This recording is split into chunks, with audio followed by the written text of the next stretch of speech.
versi Ibnu Abbas, orang yang dianggap sudah berzikir dengan zikir yang banyak itu dia itu senantiasa setiap habis sholat pasti duduk dulu, berzikir dulu. Membaca apa? Ya membaca zikir-zikir yang sudah diajarkan Nabi. Baca tasbih 3 kali, tahmid 3 kali, alhamdulillah, takbir kok 3 kali, 33 kali, 30 kali. Baca Allahumma antas salam wa minkas salam wa ilaika ya'salam fahayyina rabbana bisalam, dan seterusnya. Kemudian zikir yang paling mudah itu begini, Mas. Paling mudah dan dicintai Allah, ini ada di riwayat Baihaqi atau siapa lupa, kalau enggak Al Bukhari. Abdul kalam ilallahi arba, ucapan yang paling dicintai Allah Subhanahu wa taala itu 4. Ya, ini kalau mau dijadikan zikir Bapak Ibu. 4 yaitu apa? Subhanallah, alhamdulillah, la ilaha illallah, wallahu akbar. 4. Subhanallah, alhamdulillah, la ilaha illallah, wallahu akbar. 4. La yadurruka bi ayyihinna badatta, tidak membahayakanmu kamu mau mulai dari yang mana. Dibolak-balik boleh, cara membacanya 4 ini dibolak-balik boleh. Boleh subhanallah, alhamdulillah, wa la ilaha illallah, wallahu akbar. Kalau diacak Allahu akbar, la ilaha illallah, alhamdulillah, subhanallah, dibolak-balik bacaannya boleh. Yang penting tetap 4 ini. 4 ini. Ini paling dicintai Allah. Ahabbul kalam, bacaan terbaik yang paling dicintai Allah itu 4 tadi. Subhanallah, walhamdulillah, wala ilaha illallah, Allahu akbar. Baca enak, paling mudah. Lebih mudah. Wa qala Mujahid la yakunu minadz-dzakirin Allah katsira, la yakunu minadz-dzakirin Allah katsira wa dzakirat hatta yadhkurullaha qa'iman wa qa'idan wa muttaji'an. Kemudian tadi kan sudah disampaikan menyikapi ayat di atas tadi, ulama berbeda-beda pandangan, berbeda-beda pendapat. Kemudian menurut Imam Mujahid yang beliau memang ahli tafsir luar biasa juga, beliau menafsirkan ayat tadi, tidaklah termasuk bagian daripada orang-orang yang berzikir dengan banyak atau zikirnya banyak, wadzakirat, dan tidak juga termasuk bagian daripada perempuan-perempuan yang berzikir dengan banyak, hatta yadhkura, sehingga seseorang tadi itu berzikir kepada Allah dalam kondisi qaiman, kondisi berdiri dia pun berzikir, wa qa'idan, pas duduk dia juga berzikir, wa muttaji'an, dan dalam keadaan berbaring dia juga berzikir. Kalau sudah bisa berzikir seperti itu, keadaan berdiri, berjalan, duduk, tidur, berbaring, itu berzikir, bisa berzikir, maka dia sudah termasuk bagian daripada zakirin wa dzakirat yang ada disampaikan di Al-Quran tadi. Pegang tasbih, Pak, pegang tasbih. Lah kalau enggak, kita itu kalau enggak pegang tasbih kan ya mulut kita, tasbih kita diletakkan, mulut kita berhenti. Maka untuk membantu ya sudah, kalau memang kita itu nggak bisa berzikir kecuali dibantu dengan tasbih, dengan hitungan dulu, ya udah kita pegang. Terserah apa kata orang, dikira sok suci, sok islami lah, sok gimana, nggak apa-apa, kata tasbih. Dengan kita pegang tasbih, insya Allah akan mulut kita terbantu untuk berzikir. Makanya memasak mau dipegang-pegang kok, enggak jelas. Wa muttaji'an. Kemudian waqala Atha, dan berkata oleh Imam Atha, man shollas sholawatil khamsi. Nah, ini madhab saya, Pak. Ini yang saya ikuti sarannya. Man shollas sholawatil khamsa bihuquqiha fahuwa dakhilun fi qaulillahi ta'ala wa dzakirinallaha katsiran wa dzakirat. Hadza naqlul Wahidi. Ini adalah yang dinukil oleh Imam Wahidi. Kemudian Imam Atha, ini pendapat yang ketiga, Tafsir yang ketiga dalam tafsir wadzakirinallah katsiran wadzakirat. Barang siapa sholat 5 waktu bihuquqiha dengan sebenar-benarnya, fahuwa dakhilun, maka orang tersebut masuk dalam ayat Allah Subhanahu wa taala, yaitu orang yang berzikir kepada Allah dengan zikir yang banyak. Saya ikut ini, Pak. Sholat 5 waktu, sholatnya yang benar, sunnah-sunnahnya dikerjakan, yang makruh ditinggalkan, dengan melaksanakan sholat yang benar itu, maka orang ini sudah masuk dalam kategori orang yang zikirnya banyak kepada Allah. Jadi nggak usah pegang tasbih, nggak usah zikir yang lain-lain. Sholat 5 waktu dijaga. Loh, ini tafsir model apaan? Loh, ini ada yang tanggung jawab, Pak. Imam Atok yang apa namanya? Iya, kata ulama, kata Imam Atok. Imam Atok itu siapa? Cukup saya yang tahu lah. Saya yang tahu saja. Itu mengatakan barang siapa sholat 5 waktu, sholatnya dijaga, ketika melaksanakannya, mengerjakannya juga sesuai aturan-aturannya, syarat-syarat rukunnya dikerjakan. Kemudian dengan kita sholat, mengerjakan sholat 5 waktu, menjaga sholat 5 waktu dengan benar, ini sudah masuk kategori orang yang sudah berzikir banyak kepada Allah Subhanahu wa taala. Bapak ikut mana, Bapak?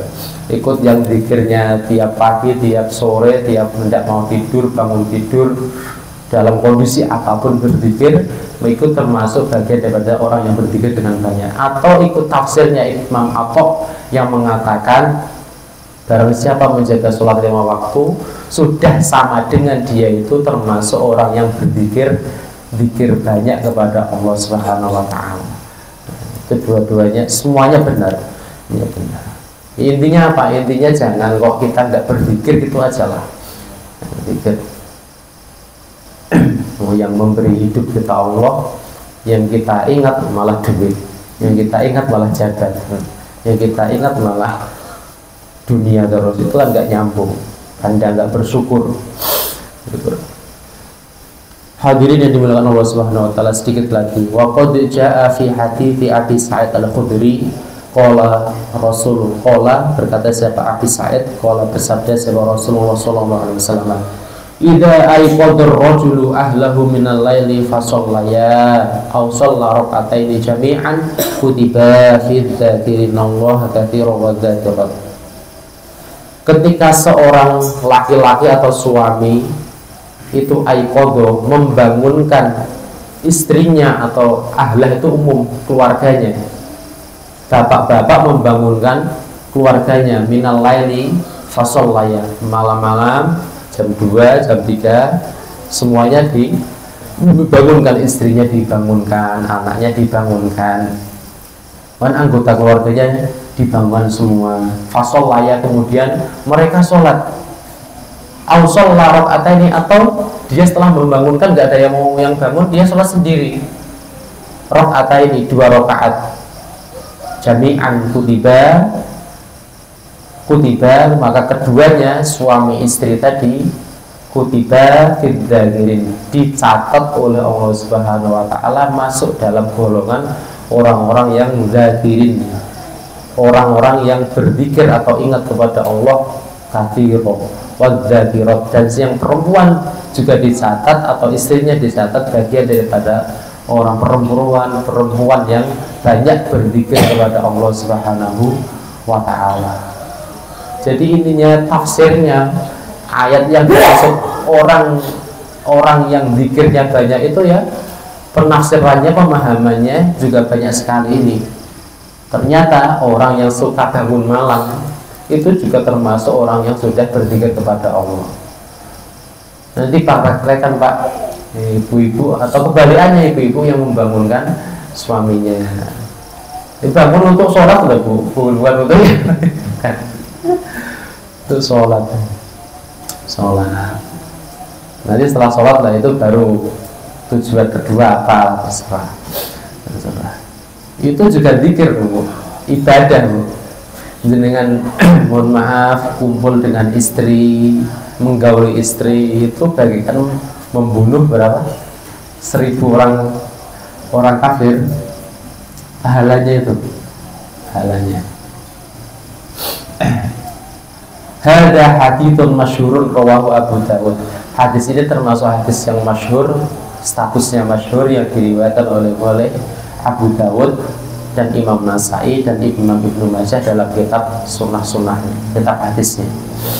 Wasu'ila asy-Syaikh al-Imam Abu Umar Ibn Shalah rahimahullah anil qadril ladzi yasiru bihi minadz-dzakirin Allah katsira wa dzakirat. Ditanya Imam siapa? Syekh Imam Abu Umar bin Shalah. Beliau ditanya dari apa? Dari kadar ukuran yang seseorang itu dengan ukuran ini sudah masuk kategori orang yang zikirnya banyak kepada Allah Subhanahu wa taala. Ditanya tentang batas minimal loh. Minimal berapa orang itu berzikir, dan dengan zikir itu dia sudah dicatat menjadi bagian orang yang banyak berzikir kepada Allah. Faqala, beliau menjawab, idza wadhafa alal alkaril ma'thurah. Idza wadhafa, ketika seorang itu membiasakan diri, konsisten membiasakan diri alal alkaril ma'thurah, atas membaca zikir-zikir yang sudah diajarkan oleh para nabi, diajarkan oleh nabi. Al-mutabbatata yang zikir itu sudah ditetapkan, sobahan dibaca di waktu pagi, wa masaan dan di waktu sore, fil awqat wal ahwal al mukhtalifah, dalam waktu yang dan tempat yang berbeda-beda, ada yang malam, lailan wa naharon, ada yang siang. Wa hiya mabniyatun fi kitabi amal yaum wal lailah kana minadz-dzakirin Allah katsira wa dzakirat. Ketika seseorang itu sudah konsisten membiasakan diri setiap pagi berzikir, sore berzikir, setiap saat, setiap waktu berzikir dengan zikir-zikir yang sudah ada diajarkan Rasulullah itu, maka orang tersebut sudah termasuk bagian daripada orang-orang yang berzikir kepada Allah. Memang ada bacaan-bacaan yang dibaca di waktu pagi itu ada. Kalau jenengan nggak ribet, kalau memang pengen tahu, itu aja tiap pagi baca Rotibul atau baca Rotib itu, sore habis dari baca Rotibul Haddad. Itu kumpulan-kumpulan zikir yang sudah disusun oleh Imam As-Sayyid Abdullah Ba'alawi Al-Haddad, Rotibul Haddad sama Rotibul Atos. Itu zikir sore itu baca Rotibul Haddad, yang pagi baca Rotibul Atos atau Wirdul Latif. Itu enak. Mana yang pagi, mana yang sore, udah ada di situ. Nanti kalau butuh saya kopikan. Memang itu bacaan saya waktu di pondok dan juga di sini seminggu sekali kalau di sini. Dulu di pondok setiap hari pagi dan sore. Lalu sekarang kalau pagi udah ngaji, sore ngaji, ya udah bacanya seminggu sekali. Ngaji kan juga zikir, Pak. Kalau mau besok biar tuh, atau dibuat rutinitas lah, baca bareng-bareng setiap sebulan sekali di sini atau di mana, sedikit Pak. Itu di situ banyak, udah ada kumpulan-kumpulan zikir yang dibaca di waktu pagi, di waktu sore ada. Jangan yang hizib-hizib Pak. Hizib itu bahaya. Hizib itu bacaan ketika untuk ada niat-niat tertentu. Wah, biar dagangan sama nggak laku, baca hizib. Nah, itu sudah nggak bikin hati adem, nggak, malah gelisah, cemas, ancaman-ancaman. Ya ada baiknya, ada, cuman kalau salah niatnya juga bahaya. Bapak Ibu yang dimuliakan Allah Subhanahu wa taala, sudah jam 6 kurang 15 menit. Sebelum dilanjutkan atau ditutup, barangkali ada yang mau diklarifikasi atau yang ditanyakan, barangkali silahkan berkaitan tentang zikir. Bacaan zikir. Zikir membaca Al-Quran Ya. suci juga. Suci. Kalau membacanya saja tidak disyaratkan harus keadaan suci. Misalnya saya begini, saya sudah hadas, tiba-tiba baca Yasin sampai selesai, padahal saya nggak punya wudu, itu boleh. boleh dan diterima. Yang tidak boleh dalam keadaan hadas itu memegang atau membawa Al-Quran, memegang atau membawa Al-Quran, menyentuh saja nggak boleh, apalagi membawa seperti nggak boleh. Tapi kalau baca toh boleh, boleh.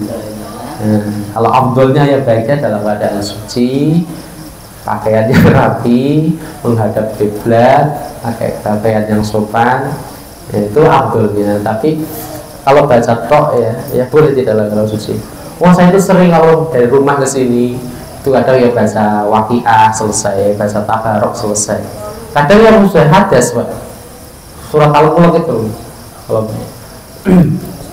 kan itu kalau pas pergi malam itu kan sebelum tidur itu barang siapa mewadobah kan muwadobah membiasakan diri baca surat Al-Mulk, Tabarakalladzii biyadihil mulku wa huwa ala kulli syai'in qadir, itu kan kata Rasulullah akan diamankan dari hisab di kubur, pertanyaan mungkar nakir itu lewat, nikmat kubur kok yang diterima. Itu kalau membiasakan diri sebelum tidur atau di waktu malam membaca surat Al-Mulk. Dan saya kalau malam sering pergi itu kalau pulang dari tempat tujuan pulang ke rumah itu ya baca Al-Mulk kadang sampai 3 kali ya itu gak punya wudhu, Pak. Di motor ini saya punyanya motor ya udah baca surat Al-Mulk. Intinya itu Pak, boleh Pak dalam keadaan tidak punya wudhu membaca Al-Quran itu boleh, membaca tanpa menyentuh, tanpa memegang. Oh, Yasin dan itu tadi itu loh Pak. Kalau ada tulisannya Latin dan artinya itu. Oh ya, Yasin dan apa namanya terjemahnya atau ya yang buku. Di sini mungkin ada deh. Begini Pak, kalau Al-Quran terjemah atau Al-Quran yang sudah ada artinya atau dengan Latinnya itu kalau terjemahnya atau bahasa Indonesianya lah, tulisan Latinnya itu lebih banyak daripada Arabnya, itu boleh memegang tanpa keadaan wudhu, boleh keadaan suci. Nah sekarang kalau kita hitung Al-Quran dan terjemahnya atau Yasin itu Latinnya dan Arabnya banyak mana? Menurut saya banyak Latinnya, karena setiap huruf hijaiyah itu huruf Arab huruf Arab satu itu kalau ditulis Latin itu jadi 3. Contoh dal, kalau ditulis di Latin DZA 3 kan, do tulisannya DHU 3, di sana 1, di Latin jadi 3, banyak. Tapi yang dibaca Arabnya Pak, dan Latinnya itu alladzina jadi alladzina tulisannya kan DZINA ya. Itu boleh Pak, boleh. Kalau Latinnya lebih banyak daripada Arabnya atau Al-Qurannya itu boleh, memegang boleh, membawa boleh. Ada lagi barangkali?